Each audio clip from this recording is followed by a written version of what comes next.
Hello students, how are you.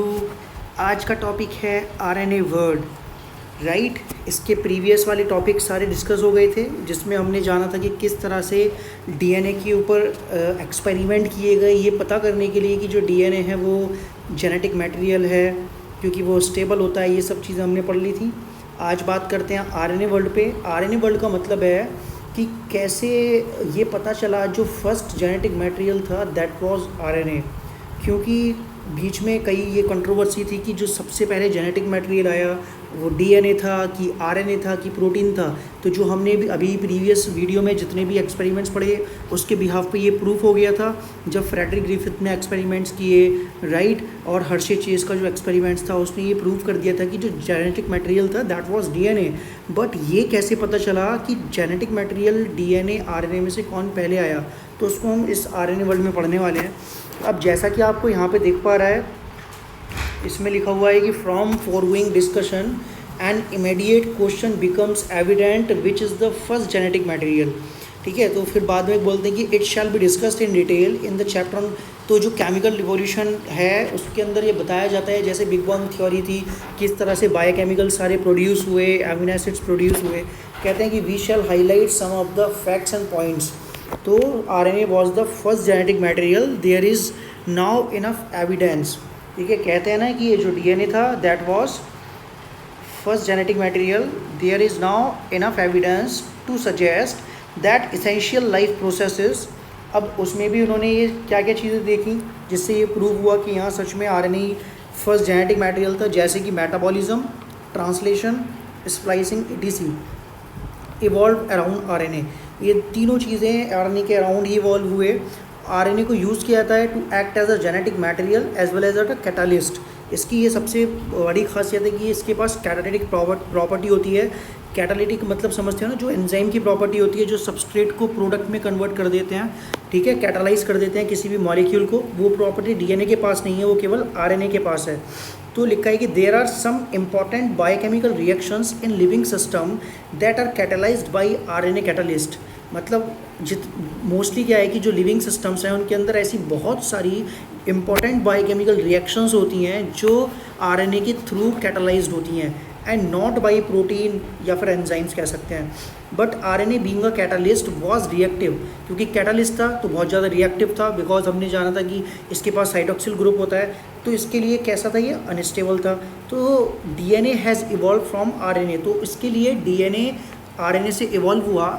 और वो आपको पता है कि डीएनए आरएनए से इवॉल्व हुआ तो उसके अंदर कुछ केमिकल मॉडिफिकेशंस हो गए। एक तो उसके अंदर जो शुगर थी राइबोज, वो डीऑक्सीराइबोज बन गई। उसके अंदर जो यूरासिल था वो थाइमीन में कन्वर्ट हो गया, और इस तरह से डीएनए आरएनए से बन गया डीएनए। ठीक है, that make it more stable, जिसने उसको बहुत ज़्यादा स्टेबल बनाया। और अब डीएनए ही as a genetic material mostly living system में होता है, जो पेरेंट्स टू ऑफस्प्रिंग ट्रैवल करता है, ट्रांसफ़र होता है, ठीक है, और जो हमारे कैरेक्टर्स के लिए, मॉर्फोलॉजी के लिए, फिजियोलॉजी के लिए रेस्पॉन्सिबल है। बिकॉज जो आरएनए होता है वो केवल और केवल as a genetic material work करता है वायरसेस के अंदर, और किसी के अंदर वायरसेस को छोड़ के RNA as a genetic material work नहीं करता। बट हाँ, आरएनए इंटरमीडिएट प्रोडक्ट होता है, जो डीएनए से जब प्रोटीन बनता है तो बीच में आरएनए बनता है, वो मैसेज कैरी करता है डीएनए से, देन वो फाइनली प्रोटीन को एक्सप्रेस कराता है। अब लिखा है कि DNA being double stranded and having complementary strand further resist changes by evolving a process of repair. तो इसमें क्या है कि जो डीएनए होता है, अब डीएनए डबल स्ट्रैंडेड है क्योंकि दोनों कॉम्प्लीमेंट्री बेस पेयरिंग होती है इनके अंदर, ठीक है, तो वो कुछ चेंजेस होते हैं, उससे वो रजिस्ट हो गया। तो रजिस्ट क्यों हो गया, क्योंकि अगर रजिस्ट नहीं होता तो क्या होता, बहुत ज़्यादा म्यूटेशन रेट बहुत फास्ट होती है डीएनए के अंदर भी, समझ रहे हो। तो इसलिए डीएनए को अब as a genetic material consider किया जाता है, लेकिन जो फर्स्ट जेनेटिक मटेरियल था दैट वाज आरएनए, राइट। अब हम इसका पढ़ेंगे replication, that is very much important. तो रेप्लिकेशन मैंने बताया था, इसका मतलब होता है डीएनए से डीएनए का फॉर्मेशन होना, या इसको हम डीएनए डुप्लीकेशन भी बोल सकते हैं या डीएनए कॉपिंग भी बोल सकते हैं इसको, ठीक है। चलिए इसको कवर करते हैं। While proposing the double helical structure for DNA, Watson and Crick had immediately proposed a scheme for replication of DNA। मतलब जब वॉटसन एंड क्रिक ने डबल हेलिकल स्ट्रक्चर के बारे में बताया, आप बाय द एक्सरे डिफ्रैक्शन, उन्होंने एक्सरे डिफ्रैक्शन के थ्रू ही ये बताया था कि जो डीएनए होता है वो डबल हेलिकल होता है। आपको यहाँ पे दिख रहा है डीएनए डबल हेलिकल है इस डायग्राम में, ठीक है, दिस वन। तो उन्होंने इसके बाद में तुरंत ही एक और स्कीम प्रपोज की जिसमें उन्होंने बताया था डीएनए रेप्लिकेशन के बारे में कि DNA is form from the pre existing DNA, that is called replication and various enzymes are involve in this process, right. तो उसमें लिखा है कि to cure their original statement that is as follows. उनका जो ओरिजिनल स्टेटमेंट क्या था, it has not escaped our notice that the specific pairing we have postulated immediately suggest a possible copying mechanism. मतलब कि वो कहते हैं कि जैसे पेयरिंग होती है स्पेसिफिक पेयरिंग, मतलब क्या है कि for example this one is DNA, right. तो डीएनए डबल स्ट्रैंडेड है, अब डीएनए की कॉपी होती है बिकॉज जब सेल डिवीजन होता है तो सेल से सेल बनती है, तो डीएनए का कंटेंट भी डबल होना चाहिए। क्योंकि अगर सपोज करो आपके पास एक बुक है और आपको उस बुक को 10 लोगों को डिस्ट्रीब्यूट करना है, तो आपको उस बुक की फ़ोटोकॉपी करानी है ना, तभी तो आप वो 10 लोगों को डिस्ट्रीब्यूट कर पाओगे। जैसे कि जो टीचर्स होते हैं नोट्स प्रोवाइड करते हैं तो उनकी फ़ोटोकॉपी चलती है, राइट। लेकिन जो ओरिजिनल होता है वो ओरिजिनल प्रिजर्व रहता है, बाकी उसका सिंथेसिस होती रहती है। तो इस तरह से ये डीएनए हो गया। अब डीएनए क्या होता था, डीएनए सेपरेट हो जाता था। तो जो डीएनए सेपरेट हो गया, अब ये डीएनए क्या है, ये पेरेंटल डीएनए है, ऐसे कंसीडर करो कि दिस इज़ पेरेंटल डीएनए। अब ये डीएनए के स्ट्रैंड सेपरेट हो गए, तो हर एक जो स्ट्रैंड है, ये जो स्ट्रैंड है ये एज अ टेम्पलेट स्ट्रैंड की तरह वर्क करेगा और इससे एक नया स्ट्रैंड क्या हो जाएगा, सिंथेसाइज हो जाएगा, ठीक है, जिसको हम बोलेंगे डॉटर डीएनए। तो यहाँ पे आपको क्या दिख रहा है कि इस डीएनए के 2 स्ट्रैंड से 4 स्ट्रैंड बन चुके हैं। अब ये डीएनए का कंटेंट डबल हो गया। सपोज करो यहाँ पे डीएनए 2 ग्राम था तो यहाँ पे डीएनए 4 ग्राम हो गया। अब ये कैसे हुआ कि बिकॉज डीएनए के ये प्रॉपर्टी होती है रेप्लिकेशन की, डीएनए रेप्लिकेट करता है, ठीक है। और डीएनए रेप्लिकेशन की वजह से इसके अंदर न्यू सिंथेसाइज डीएनए बन गया जिसको बोलते हैं डॉटर डीएनए। जो ब्लैक वाला आपको दिख रहा है this is called daughter DNA, जो रेड वाला आपको दिख रहा है this is called parental DNA. अब जो भी नया डीएनए बनता जाता है तो उसके अंदर जो पेरेंटल डीएनए होता है वो 50% कंजर्व रहता है। कितना, 50% ओल्ड डीएनए होता है और 50% न्यू डीएनए होता है। यहाँ समझ में आ रही है आपको। बट जब ये भी अब क्या होता जाएगा, अब इसका रेप्लिकेशन होना है, ठीक है, तो ये भी सेपरेट होगा। अब ये सेपरेट होगा तो क्या होगा, तो फिर बाद में से बिल्कुल ही पूरा नया डीएनए बन जाएगा बिकॉज जो डॉटर डीएनए बना था वो सेपरेट होगा, अब इससे रेप्लिकेट करेगा, अब ये रेप्लिकेट करेगा तो ये क्या हो गया, न्यू बन गया ना बिल्कुल। तो इस तरह से डीएनए का रेप्लिकेशन चलता है। इसको डिटेल में पढ़ेंगे, थोड़ा सा यहाँ देख लेते हैं हम, ठीक है। तो ये भी उन्होंने वॉटसन एंड क्रिक ने 15.3 में बताया था।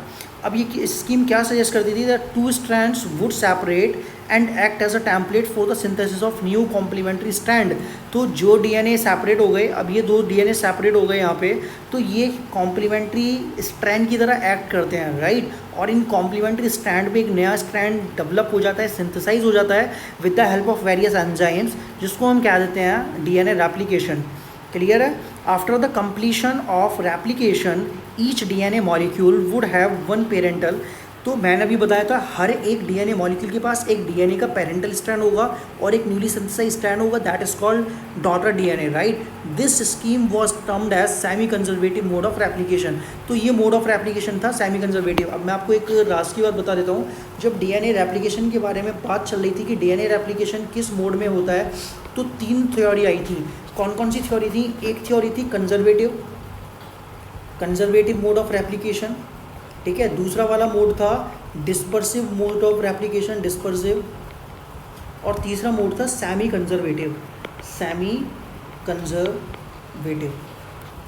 अब यहाँ पे आपको देखो जो कंजर्वेटिव था, ठीक है, कंजर्वेटिव था, देन था डिस्पर्सिव और देन था सेमी कंजर्वेटिव।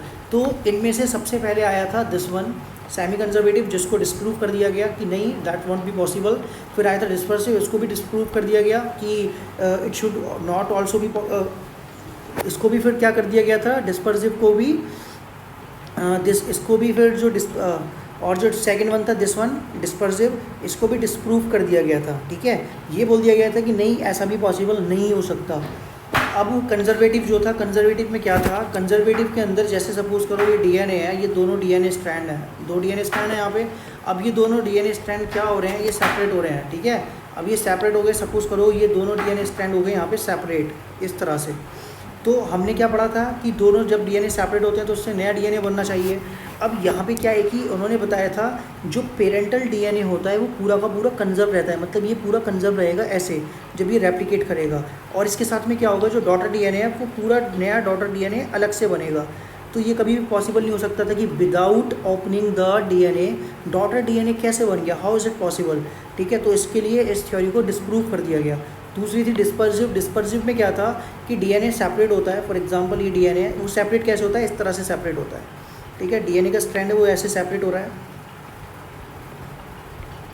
और यहाँ पे सेपरेट होने के बाद क्या होता है, इसके बीच बीच में डॉटर डीएनए सिंथेसाइज हो जाता है इस तरह से।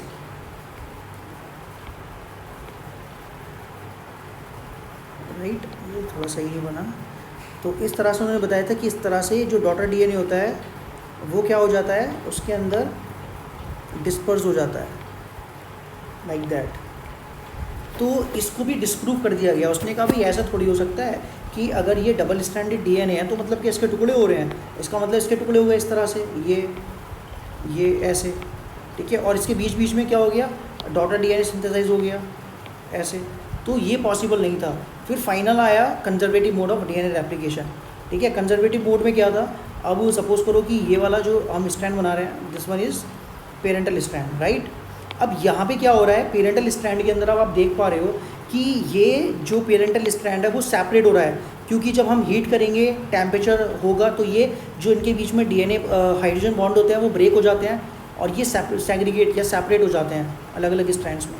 तो यहाँ पे आपको दिख रहा है, और जब ये सेपरेट हो गया तो इसी से कुछ एंजाइम्स होते हैं जो उसको रीड करते हैं और एक नया डीएनए सिंथेसाइज करते हैं। तो इसी के साथ में एक नया डीएनए सिंथेसाइज होता है, newly synthesise DNA, that is called daughter DNA. तो each parental strand has daughter DNA, तो इसको हम बोलते हैं semi conservative mode of replication, और ये अप्रूव हो गया था। तो इसके लिए मिजेल्सन एंड स्टॉल थे दो साइंटिस्ट जिन्होंने एक एक्सपेरिमेंट किया था। उस एक्सपेरिमेंट को पढ़ लेते हैं जिसके भी यहाँ पे ये प्रूव हुआ था कि हाँ that is the DNA replicate according to the semi conservative mode of replication, right.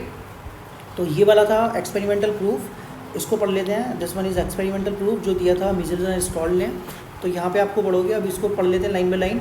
It is now proven that the DNA replicates semi conservatively, it was shown first in E coli.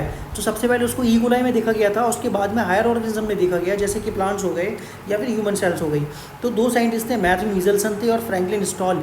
इस chapter के अंदर बहुत सारे scientist हैं, उनके अलग अलग discoveries हैं, अलग अलग एक्सपेरिमेंट्स हैं। ऐसे प्रीवियस चैप्टर में था, चैप्टर 5 में, तो आपको इन दोनों चैप्टर के साइंटिस्टों के नेम, उन्होंने क्या एक्सपेरिमेंट किया, क्या थ्योरी दी, क्या प्रूव किया, ये सब आपको याद रखना है। Perform the following experiment in 1958 में इन्होंने ये एक्सपेरिमेंट परफॉर्म किया था, मतलब कि 5 साल बाद, क्योंकि 1953 में वो वॉटसन क्रिक ने semi conservative mode of replication बताया, और उसके बाद में उन्होंने क्या, और उसी टाइम पे उन्होंने बताया था डीएनए का डबल हेलिकल स्ट्रक्चर। लेकिन इन्होंने एक्सपेरिमेंट कब किया था, 1958 में, ठीक है। तो इसका जो फर्स्ट वाला पॉइंट है इसको पढ़ लेते हैं। इसमें क्या लिखा हुआ है कि जो ई कोलाई था, ई कोलाई को उन्होंने एक मीडियम के अंदर ग्रो किया। उस मीडियम में क्या था, 15NH4Cl था। 15N का मतलब होता है this is the heavy isotope, not radio active but heavy isotope है नाइट्रोजन का, क्योंकि इसके पास नाइट्रोजन के पास जो मॉलिक्यूलर मास होता है दैट इज़ 14, बट यहाँ पे कितना है, 15 है। तो ये हो गया इसका heavy isotope as the only nitrogen source for many generations. तो कई जनरेशंस तक ई कोलाई को ग्रो करने के लिए केवल उन्होंने नाइट्रोजन सोर्स की जगह पे क्या रखा था, NH4Cl, जो कि एक हैवी आइसोटॉप था 15 इसके अंदर। The result was that 15N was incorporated into newly synthesise DNA. मतलब क्या हुआ, सपोज करो कि यहाँ पे हम इसको किसी को ग्रो करा रहे हैं और यहाँ पे ई कोलाई है, ठीक है, और ये इसके अंदर डीएनए है। तो इसके अंदर डीएनए ओरिजिनल वाला होगा, तो 14N की मतलब कुछ भी उस पर हम वो नहीं लेते हैं, अभी इसको नॉर्मल मानते हैं, ठीक है। तो नॉर्मल कैसे मानते हैं इसको, जैसे ये ई कोलाई हो गया, इसके अंदर ये सपोज करो डीएनए का स्ट्रैंड है, तो डीएनए के अंदर नाइट्रोजन होता है because DNA contain nitrogenous base. तो अब यहाँ से हम इसको क्या कर रहे हैं, इसको ग्रो करा रहे हैं। तो यहाँ पे हमारा हो गया ई कोलाई। अब ई कोलाई के अंदर ये जो डीएनए बना नया वाला डीएनए, तो ई कोलाई के अंदर यहाँ पे क्या था, NH4Cl था, जिसको हमने इसको मीडियम में ग्रो कराया।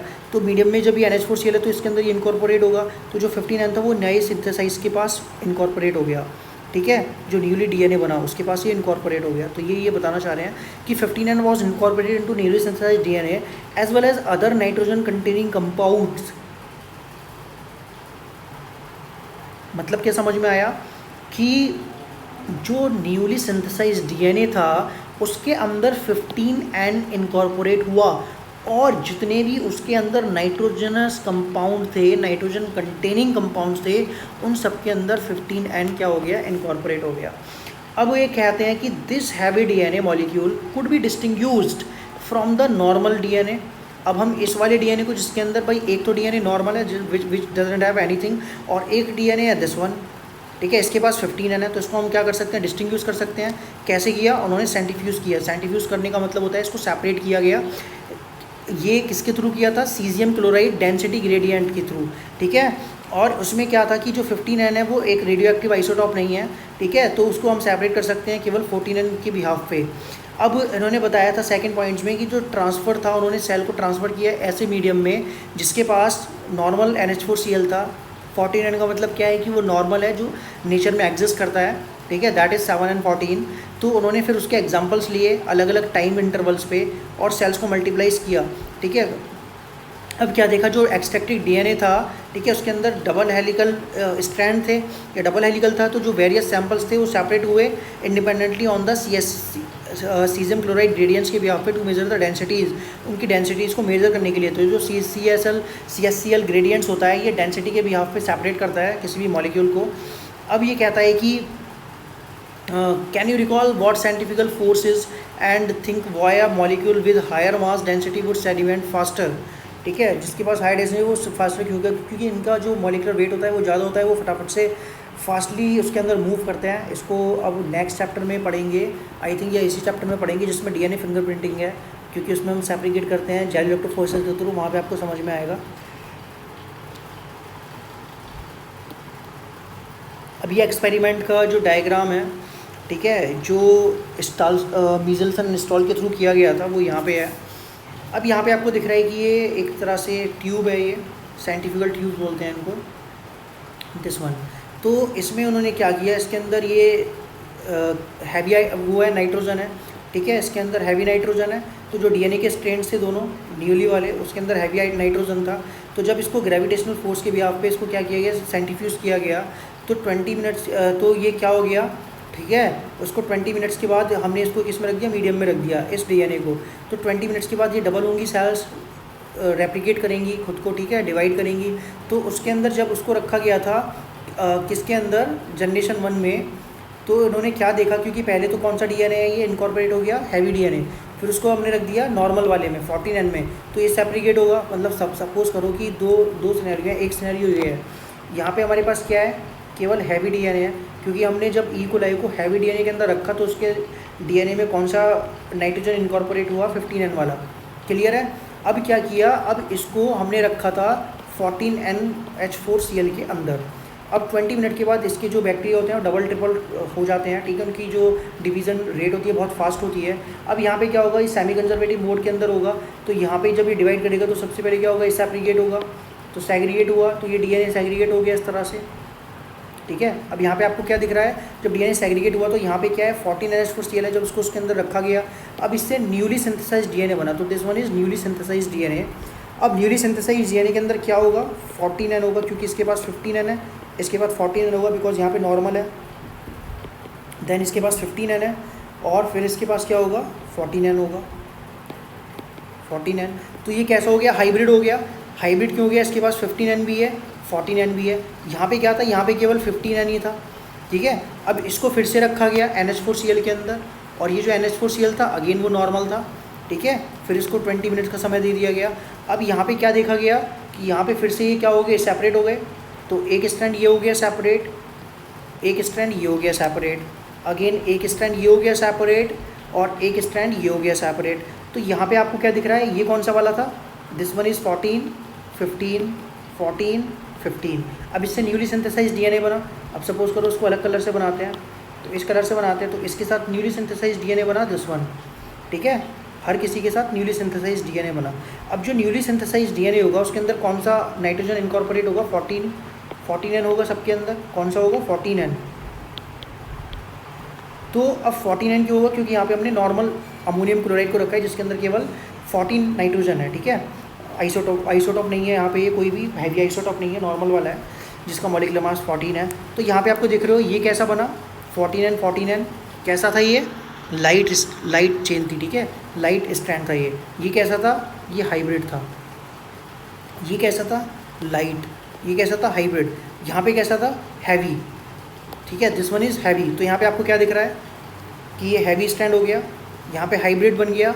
तो जब हैवी होगा वो सबसे नीचे की तरफ जाएगा, हाइब्रिड जो है थोड़ा ऊपर रहेगा, क्योंकि इसका जो वेट है वो कैसा हो गया, लाइट हो गया। और यहाँ पे आपको दिख रहा है ये टोटल लाइट है, ये टोटल हाइब्रिड है, ठीक है, ये हाइब्रिड है। तो ये इस तरह से सेग्रीगेट किया गया है इनको। राइट। अब यहाँ पे आपको क्या दिख रहा है कि ये जो सेंट्रीफ्यूगेशन था ये डेंसिटी के बिहाफ पे इनको सेपरेट करता है। तो इससे पता चला था कि जैसे उन्होंने एक्सट्रैक्ट किया तो जो मोड था वो कौन सा था, सेमी कंजर्वेटिव मोड था, क्योंकि एक नया जो डीएनए था वो सेपरेट हो रहा था और उस पुराने वाले डीएनए से, जो पेरेंटल डीएनए था, उससे एक नया डीएनए सिंथेसाइज हो रहा था, that is called daughter DNA. तो यहाँ थर्ड पॉइंट में आपको क्या दिख रहा है क्लियर, दस the DNA that was extracted from the culture 1 generation after the transfer from 15 and to 14 and medium, that is after 20 minutes, E. coli divides in 20 minutes। उसके पास कौन सा था, हाइब्रिड वाला था, इंटरमीडिएट डेंसिटी वाला। फिर डीएनए को एक्सट्रैक्ट किया गया कल्चर से, उसके बाद दूसरी जनरेशन के लिए रेडी किया गया, टाइम रख दिया उन्होंने, डबल कर दिया टाइम को भी, ठीक है। और जब उन्होंने देखा तो उसके अंदर इक्वल अमाउंट्स में क्या थे, हाइब्रिड डीएनए थे और लाइट डीएनए था। और फिर उसके बाद क्या किया, was around to grow for 80 minutes, then what would be the proportions of light and hybrid densities. तब वहाँ पे क्या होगा प्रोपोर्शन, तब वहाँ पे लाइट डेंसिटीज़ ज़्यादा हो जाएंगी, समझ रहे हो। तो इसी तरह से very similar experiments involving use of radioactive thymidine to detect distribution of newly synthesised DNA in the chromosomes was performed on Vicia faba beans by Taylor and colleagues in 1958। Same experiment Taylor के through और उनके colleagues के through किया गया था इस plant के अंदर, विसिया फैबा बीन्स बोलते हैं, और उन्होंने इसकी जगह पे हैवी आइसोटॉप की जगह पे रेडियो एक्टिव को यूज़ किया था और ये प्रूव किया था कि जो डीएनए होता है क्रोमोसोम के अंदर वो सेमी कंजर्वेटिव मोड में रेप्लिकेट करता है। तो आई होप ये आपको समझ में आ गया होगा, अगर नहीं समझ में आ गया इसको एनसीईआरटी से एक बार फिर से पढ़ लेना, कोई डाउट है पूछ लेना, क्लियर है। अब ये आ गया, that is very much important, the machinery and the enzymes. किसके लिए है मशीनरी और एंजाइम्स, डीएनए रेप्लिकेशन के लिए कौन कौन से एंजाइम्स इन्वॉल्व होते हैं, क्या क्या चीज़ों की रिक्वायरमेंट होती है, क्या सूटेबल एनवायरनमेंट चाहिए उसके लिए, मतलब कि जो फेवरेबल कंडीशंस है जिसके अंदर डीएनए रेप्लिकेशन हो सकता है, राइट, ये सब चीज़ें। अब लिखा है कि इन लिविंग सेल्स जैसे ई कोलाई हो गया, जो प्रोसेस होती है रेप्लिकेशन की उसके लिए रिक्वायर होता है एक एंजाइम का सेट, जो मेन एंजाइम होता है इसके अंदर जिसको हम बोलते हैं DNA dependent DNA polymerase. DNA polymerase क्या करता है, डीएनए को रीड करता है, डीएनए बनाता है। Since it uses a DNA template, तो वो डीएनए टेम्पलेट को यूज़ करता है to catalyse the polymerisation of deoxynucleotides. समझ में आ गया, मतलब क्या होता है, सपोज करो कि डीएनए है, ठीक है, तो जब तक डीएनए सेपरेट नहीं होगा तब तक डीएनए पॉलीमरेज वर्क नहीं करेगा। ये डीएनए सेपरेट हो गया, अब डीएनए पॉलीमरेज सपोज करो यहाँ पे ये डीएनए पॉलीमरेज है, ठीक है, ये डीएनए पॉलीमरेज है, ये इसको देख रहा है और ये इसको रीड करता है और एक नया डीएनए से क्या कर देता है, ये सिंथेसाइज कर देता है, जो कि इसका कॉम्प्लीमेंट्री है। मतलब क्या है कि ये एक डीएनए को, जो पुराना डीएनए है उसको एज अ टेम्पलेट रीड करता है और एक नया डॉटर डीएनए या न्यूली सिंथेसाइज डीएनए बना देता है, ठीक है। अब यहाँ पे क्या लिख रहा है, these enzymes are highly efficient enzymes, ये बहुत ज़्यादा स्मार्ट होते हैं, इंटेलिजेंट होते हैं, ठीक है, और ये बहुत ही कह सकते हो कि परफेक्शन के साथ अपना वर्क करते हैं। As they have to catalyse polymerisation of a large number of nucleotides, मतलब कि न्यूक्लियोटाइड, अब हमारे बॉडी के अंदर इतना बड़ा जीनोम है, इतना बड़ा डीएनए है, तो उसको पूरे को रेप्लिकेट करना है, तो उसकी जो जॉब है वो बहुत ही कैसी है, मतलब कह सकते हो कि सेंसिटिव है, मतलब इसको बहुत ज़्यादा डेडिकेट होकर अपना वर्क करना है, बहुत ऑनेस्टी के साथ करना है, किसी तरह की कोई एरर नहीं होना चाहिए, बिकॉज अगर डीएनए के अंदर किसी तरह का एरर हुआ, म्यूटेशन हुआ, तो जो इंडिविजुअल है वो सफ़र करेगा, समझ रहे हो ना। In a very short time E coli that has only 4.6 into 10 की power 6 base pair, compare it with human whose diploid content is 6.6 into 10 की power 9 base pair, completes the process of replication within 38 minutes. मतलब आप समझ रहे हो आप, इसका जो टाइम है वो कितना शॉर्ट टाइम है, कि जो ई कोलाई है उसके पास कितना होता है, इतना होता है, इसको कंपेयर करें ह्यूमन से इतना होता है, तो वो रेप्लिकेशन को कितने टाइम में कंप्लीट कर दिया, 38 मिनट्स के अंदर। That means the average rate of polymerisation has to be approximately 2000 base pair per second, मतलब कि ये 2000 base pair per second synthesise करता है। Not only do this polymerisation, केवल पॉलीमराइजेशन नहीं करता, उसको प्रूफ रीड भी करता है। प्रूफ रीड समझते हो, मतलब सपोज करो जैसे एक ये डीएनए स्ट्रैंड है, यहाँ पे एडेनिन है, थाइमिन है, ठीक है, थाइमिन, साइटोसिन, ग्वानोसिन। अब इसको इससे एक नया डीएनए बनाना है, तो जो नया डीएनए ये बना रहा है, सपोज करो इसने एक नया डीएनए बना दिया, तो जब ये क्या रीड करता है, ये इस बेस पेयर को रीड करता है, इस बेस को रीड करता है। ये क्या रीड करता है, इसने रीड किया भाई यहाँ पे एडेनिन है, तो एडेनिन का कॉम्प्लीमेंट्री क्या होगा, थाइमिन, इसको यहाँ पे थाइमिन अटैच करना है, थाइमिन को कॉम्प्लीमेंट्री एडेनिन, यहाँ एडेनिन होना चाहिए, here should be adenine, should be guanosine, cytosine and cytosine. अब सपोज करो कि ये इसने सिंथेसाइज कर दिया, फिर इसको प्रूफ रीड करता है, तो ये इस पूरे को क्या करेगा, आगे तक प्रूफ रीड करेगा। प्रूफ रीड क्यों करेगा कि इसने कोई गलती तो नहीं करी है। गलती करने का मतलब समझते हो, इसने एडेनिन के साथ ग्वानिसिन को तो नहीं जोड़ दिया है, क्योंकि अगर एडेनिन के साथ इसने ग्वानिसिन को जोड़ दिया होगा तो बहुत ज़्यादा प्रॉब्लम होने वाली है इंडिविजुअल को।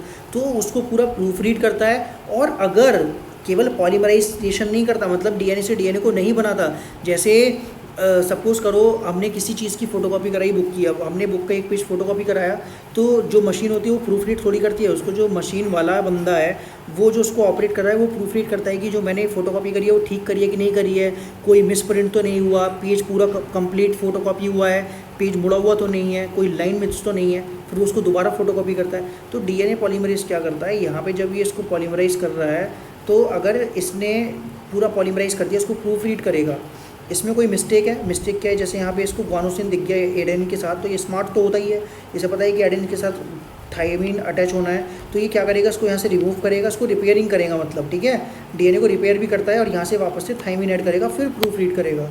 तो इसके बहुत सारे टास्क इसके पास होते हैं, एक एंजाइम होता है लेकिन मल्टीटास्किंग होता है। तो यहाँ समझ में आ गया। तो हैव टू बी फास्ट, बहुत फास्ट होना होता है इसको, but they also have to catalyse the reaction, reaction को कैटलाइज करता है, वो भी हाई डिग्री ऑफ एक्यूरेसी के साथ। Any mistake during replication would result into mutations. क्या बताया था अभी कि अगर कोई भी रेप्लिकेशन में दिक्कत आई, मिस्टेक हुई, तो वो म्यूटेशन हो जाएगा और जेनेटिक डिजीज़ होगी। Further more energetically replication is a very expensive process, बहुत ज़्यादा एक्सपेंसिव प्रोसेस है बिकॉज इसके अंदर बहुत ज़्यादा एटीपी यूज़ होता है, ठीक है। तो जो डीऑक्सीराइबो न्यूक्लियोसाइड ट्राइफॉस्फेट्स होते हैं वो दो डुअल पर्पस की तरह वर्क करते हैं, मतलब किसकी तरह वर्क करते हैं, एक तो ये सबस्ट्रेट की तरह वर्क करते हैं और दूसरा हाई एनर्जी की तरह वर्क करते हैं, ठीक है। In addition to acting as a substrate they provide energy for polymerization, और ये एनर्जी भी प्रोवाइड कराते हैं डीएनए पॉलीमरेज को for the polymerization reaction. The two terminal phosphates in a deoxynucleoside triphosphate और हाई एनर्जी फॉस्फेट्स होते हैं, जैसे कि एटीपी के अंदर होते हैं, right. In addition to DNA dependent DNA polymerase many additional enzymes required. DNA dependent DNA polymerase को वर्क करने से पहले बहुत सारे एंजाइम्स और रिक्वायर्ड होते हैं। डीएनए पॉलीमरेज इतना इंटेलिजेंट एंजाइम है, इतने एक्यूरेसी के साथ अपना वर्क करता है, तो उसकी कुछ डिमांड होती हैं। डिमांड क्या होती है, कहता है भाई जब डीएनए को मैं रेप्लिकेट करूँ तो डीएनए है वो कैसा होना चाहिए, सिंगल स्टैंडर्ड होना चाहिए, मतलब सेपरेट होना चाहिए। मैं डीएनए को सेपरेट नहीं करने वाला हूँ, उसको ओपन करके दो, मैं उसको फोटोकॉपी करूँगा। समझ में आ रही है बात। फिर दूसरा वो क्या कहता है कि जहाँ से मैं अपना रेप्लिकेशन स्टार्ट करूँ वहाँ पे जो स्ट्रैंड है वो डबल होना चाहिए। मतलब जैसे क्या है, सपोज़ करो कि ये डीएनए था डबल स्ट्रैंडेड और ये डीएनए डबल स्ट्रैंडेड यहाँ पे सेपरेट हो गया। अब यहाँ पे जो डीएनए पॉलीमरेज है, ठीक है, ये इसकी कुछ डिमांड है, क्योंकि भाई इतना इंटेलिजेंट एंजाइम है, इसकी कुछ डिमांड्स भी हैं। कहता है कि एक तो डीएनए सिंगल स्टैंडर्ड होना चाहिए, तो हमने इसके लिए डीएनए को सिंगल स्टैंडर्ड कर दिया। अब ये कहता है सपोज़ करो यहाँ से ये डीएनए को रेप्लिकेट करने वाला है, तो मैं जहाँ से स्टार्ट करूँ वो थोड़ा सा कैसा होना चाहिए, डबल स्टैंडर्ड, मतलब इतना सा पोर्शन ये कैसा हो, डबल स्टैंडर्ड हो, तभी ये स्टार्ट करेगा। तो ये कुछ इसके डिमांड्स होती हैं जो हमको फुलफ़िल करनी पड़ती हैं, ठीक है। अब यहाँ पे क्या होता है कि जो प्रोसेस है एप्लीकेशन की with high degree of accuracy for long DNA molecule since the two strands of DNA can not be separated in its entire length, ठीक है, due to very high energy requirement the replication occur with in a small opening of DNA. तो पूरा DNA एक साथ open नहीं होता है, इसलिए स्मॉल स्मॉल ओपनिंग होती है डीएनए की, जहाँ से ये होना स्टार्ट होता है, जिसको हम बोलते हैं replication fork. The DNA dependent DNA polymerase catalyse polymerisation only in one direction. मतलब ये क्या करता है, पॉलीमराइजेशन केवल इस डायरेक्शन में पॉलीमराइज करता है ये। अब ये डायरेक्शन आपको समझ आनी चाहिए कि 5 प्राइम पे क्या होता है, फॉस्फेट ग्रुप होता है, 3 प्राइम पे हाइड्रोक्सिल ग्रुप होता है, ठीक है। बाकी हम इसको डिटेल में समझेंगे। This creates some additional complications at the replication fork. Consequently one strand जो टेम्पलेट होता है, पॉलरिटी होती है उसकी 3 to 5, वो रेप्लिकेशन कॉन्टीन्यूस होता है, लेकिन जो दूसरा वाला होता है वहाँ पे पोलरिटी जो 5-3 होती है वो डिसकॉन्टीन्यूस होता है। जो डिसकॉन्टीन्यूसली सिंथेसाइज्ड फ्रैगमेंट्स हैं वो बाद में जॉइंट हो जाते हैं एंजाइम से डीएनए लाइगेज के थ्रू, और इनको हम ओकाजाकी फ्रैगमेंट्स बोलते हैं। The DNA polymerase on their own can not initiate the process of replication. DNA polymerase अकेला ही उसको इनिशिएट नहीं कर सकता। Also the replication does not initiate randomly, और वो रैंडमली भी इनिशिएट नहीं हो सकती किसी भी प्लेस से, इसलिए वहाँ पे एक डेफिनेट रीज़न होता है ई कोलाई के डीएनए के अंदर या फिर हमारी डीएनए के अंदर, ठीक है, जिस रीजन को हम बोलते हैं ओरिजिन ऑफ रेप्लिकेशन या फिर ओरिजिन ऑफ कंसेंसस। ये रीज़न होता है जहाँ से डीएनए मेल्ट होना स्टार्ट होता है, जहाँ से डीएनए रेप्लिकेट होना स्टार्ट होता है। इसमें ऐसी क्या खासियत होती है उसके बारे में मैं आपको बताऊँगा, don't worry. It is because of the requirement of the origin of replication that a piece of DNA if needed to be propagated during recombinant DNA procedures requires a vector. The vectors provide the origin of replication. तो ये बता रहे हैं कि जैसे recombinant DNA technology होती है तो उसके अंदर एक उसको प्रोपेगेट करने के लिए हमको ऑरिजिन ऑफ रेप्लिकेशन की ज़रूरत पड़ती है, तो उसके लिए वेक्टर्स की यूज़ करते हैं हम वहाँ पे. Further not every detail of replication is understood well. कहता है कि जितनी भी डिटेल है वो अभी तक वेल अंडरस्टूड नहीं है. यूकैरियोट्स के अंदर जो रेप्लिकेशन होता है डीएनए का वो एस फेज़ में होता है सेल साइकिल के. ये आपने क्लास 11 के अंदर पढ़ा होगा सेल साइकिल में.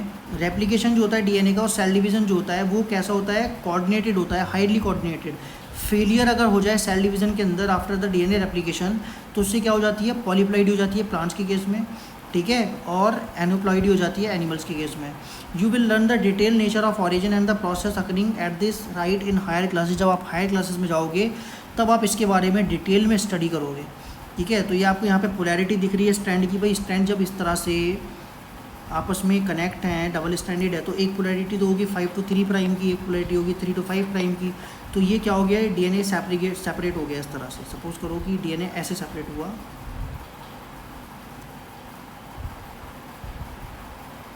ठीक है, इस तरह से थोड़ा सा बीच में से सेपरेट हो गया. तो जिस पोर्शन से यहाँ से सेपरेट हुआ तो इसको हम बोलते हैं ऑरिजिन ऑफ रेप्लिकेशन, ठीक है, या फिर इसको बोलते हैं ऑरिजिन ऑफ कंसेंसस, जहाँ से रेप्लिकेशन होना स्टार्ट होता है. तो अगर ये 5 प्राइम to 3 प्राइम वाला है तो यहाँ से वो सिंथेसाइज कर रहा है, ठीक है. तो एक तरफ तो वो ईजिली सिंथेसाइज करता है, ठीक है. जैसा हमने इसकी पोलैरिटी देखी थी अभी, यहाँ पे आपको दिख रही है कि इसकी जो पोलैरिटी होती है वो कैसी होती है, 3 प्राइम to 5 प्राइम होती है, ठीक है. That is continuous. तो 3 प्राइम to 5 प्राइम समझते हो, मतलब अगर ये 5 to 3 है तो यहाँ पे क्या होगा, 3 to 5 होगा, कॉम्प्लीमेंट्री है, तो ये तो कॉन्टीन्यूस होगी. बट जो दूसरा वाला है 3 to 5 वाला है वहाँ पे क्या होगा, 5 to 3 होगा. तो वहाँ पे वो ऐसे करता है, डिसकॉन्टीन्यूसली स्ट्रैंड को सिंथेसाइज करता है, ठीक है. वो भी करता है, वो भी हम डिटेल में स्टडी करेंगे. जैसे यहाँ से नया स्ट्रैंड बनने वाला है तो यहाँ से इस तरह से बनेगा ये डिसकॉन्टीन्यूस. फिर बाद में क्या होता है, इसको अटैच जोड़ा जाता है तो बाद में एक दूसरा एंजाइम आता है जो उसको कनेक्ट करता है, that is called DNA ligase. समझ आ रही है. तो दिस इज़ कॉल्ड रेप्लिकेशन. अभी रेप्लिकेशन का ये बेसिक था. अब यहाँ पे आप देख रहे हो कि ये वाला जो पोर्शन है इसको बोलते हैं रेप्लिकेशन फोर्क, क्योंकि यहाँ से डीएनए सीधा था, यहाँ से ये ओपन हो गया तो ये फोर्क बन गया. तो this is called DNA fork. तो यहाँ पे आपको दिख रहा है कि जो 3 प्राइम to 5 प्राइम स्ट्रैंड है वहाँ पे ये कैसे कर रहा है सिंथेसाइज डीएनए रेप्लिकेशन.